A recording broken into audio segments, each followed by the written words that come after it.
I know you guys. Oh, I love this book, Fear by Osho, and I was sharing about it last weekend. And like I said, every weekend I'm gonna try to do Saturday, Sunday share, at least one of the weekend days or both days.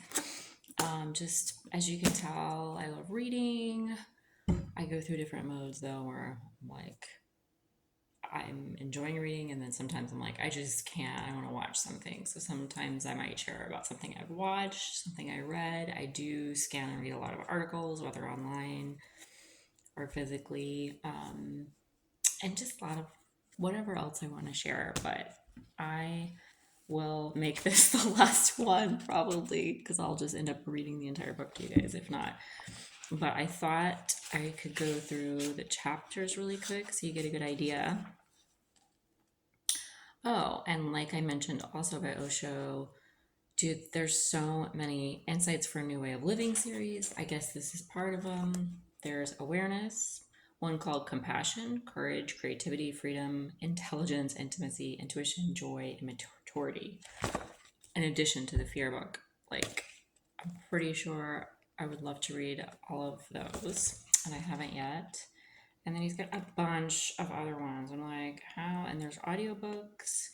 For example, he's got one on yoga, on Zen, meditation for busy people, body mind balancing, learning to silence the mind, being in love, emotional wellness. I could just keep going. Pharmacy for the soul, love, freedom, aloneness, and there's tons more.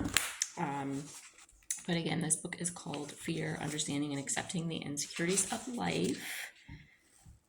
Looks like copywritten 2012. Cool. That was an interesting time in my life.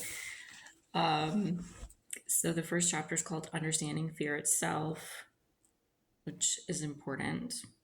Once you read through that chapter, I will say it just, the more you understand what fear is, the concepts, the feelings that we get, like why, what situations or what thoughts come to mind that make us experience fear, and it's different for everybody, it really starts chipping away at the layers so that it's not so scary. By the end of the first chapter, you're like, wow.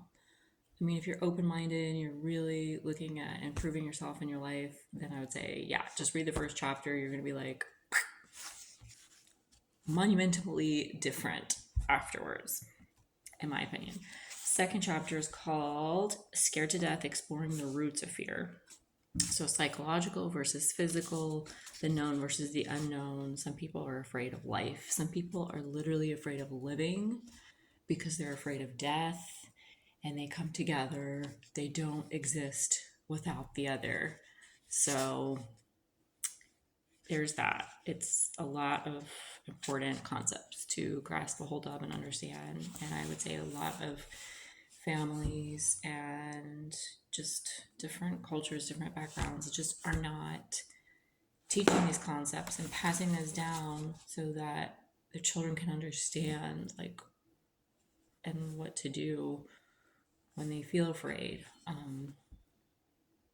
I wrote down you could have a fear of death, of not belonging, of rejection, of being alone, of being sick, of pain. I could go down the list, right? There's so many different fears that arise out of us. Chapter 3, it says uncertain and unknown, the mystery of trust, the inner voice. And then I read one of the pages that says move the way love makes you move.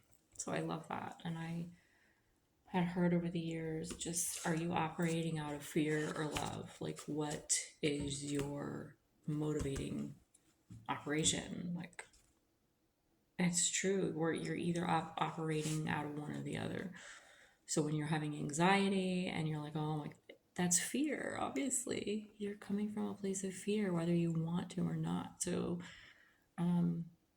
even if you get medication help or other medical assistance, it's still so crucial that you go through information, understanding, educating yourself on concepts like this to do the work. It does take personal work and time to make real progress. Otherwise, you're just spinning in circles and staying in the same place. And who wants that? I can't stand that personally. Like, I can't do it.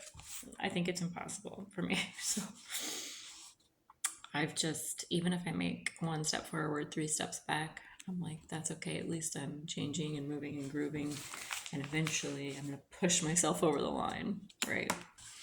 Because you're going to get enough of life's lessons. You're going to make enough mistakes that even if you make the same mistake over and over, eventually, if you really want change and want a better life, and want all those things from your core, then it will happen, even if it takes longer than what you expected. So that's my experience and my knowledge about it. Take it for what it's worth. Number 4 chapter, it says, make love, not fear, trusting oneself and others. And they talk about the fear of intimacy, which I found out most people have that. Whether they want to admit it or not, they could be in denial. It's fine. I've actually been surprised that I've had that too, because I'm like, well, I always want to connect, and I'm always like, I've always loved people over the top, and I had to pull back later and realize, Crystal, you're not getting the same back. But depending on the situation, maybe subconsciously I knew in times I wasn't going to get the same love back. So I would pour mine out, even if my cup ended up being empty and everyone's taking, for example, during certain times.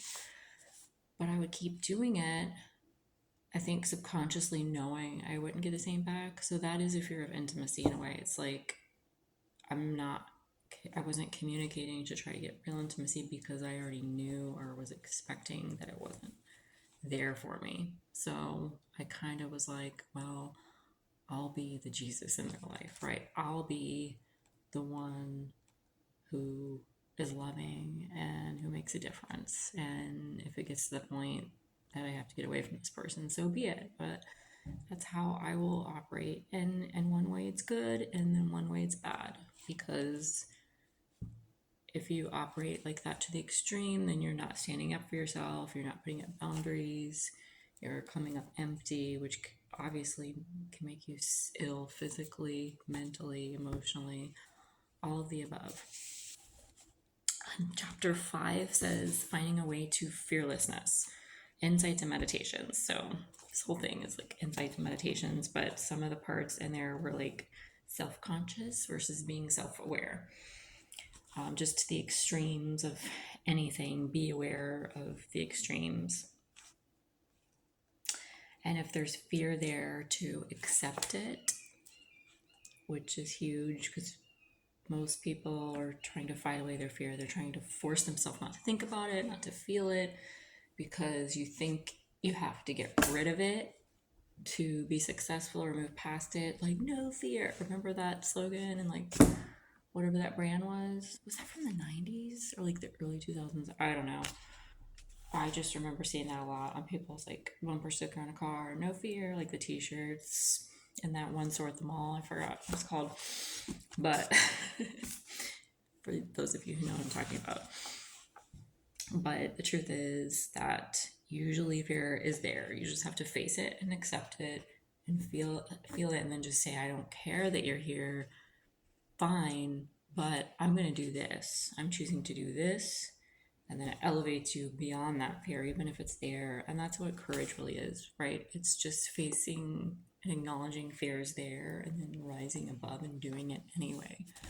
So that's what brings us courage, makes us courageous, whatever we're doing. The other part said nothing to lose. Get to the point where you feel like I have nothing to lose. You don't, who cares about rejection and all these things? It's just what other people or other forces are doing. It's not coming from within you. Once you realize everything's coming from within, right here, whether you're saying I have a relationship with God or you're from another background or whatever, it's still in here, from inside. And then it said joy is the antidote at the bottom. Obviously, to fear, to any of these issues, joy is the antidote. I also love when I'm feeling down and more on the depressed side and just like, that paralyzed, whether it's paralyzed in fear, paralyzed in depression, feeling paralyzed in apathy, even, which is sometimes even weirder, scarier than the others. It's like, ooh, apathy is when you don't care about anything. It's like super weird and scary. I know, what's that quote? It's like, action is the antidote to depression or something like that. Action is the antidote to apathy. Just that works too. So either way. And then I will end this Sunday share with a couple of parts out of this book. I folded the page to read it to you guys. And look, I made a bunch of notes at the top too. What did I say up here? Let me just read that first. I wrote, allow, accept, and experience pain. Welcome it for what it is. I've really been experiencing this through many different parts of my life, and a lot of people don't know that I'm in pain physically, emotionally, mentally, and stuff like that, because I'm not one to complain, but I've definitely faced it and owned up for what it is and done different things to slightly kind of help myself. But this spiritual work and stuff like this that I've done, I would say has helped more than any medication, more than any ointment, more than this, combined with just being outside and just nature and laughter, just anything to make you smile or laugh has been the best medicine. So I wrote, welcome the pain for what it is, its purpose, lessons, then allow it to transmute, motivate, change, grow, rebirth, transform. So I wrote that the other year when I was going through a lot, and knowing you can transmute pain and create something else with it, it's pretty amazing. And it's hard when it keeps coming though, and you're like, I've done this so many times, when is this gonna stop? When is this? And that's a hard place to be at too. So I'm just recognizing and just know you have someone in your court if you're feeling depressed or angry or scared, anxiety, any of those things, alone.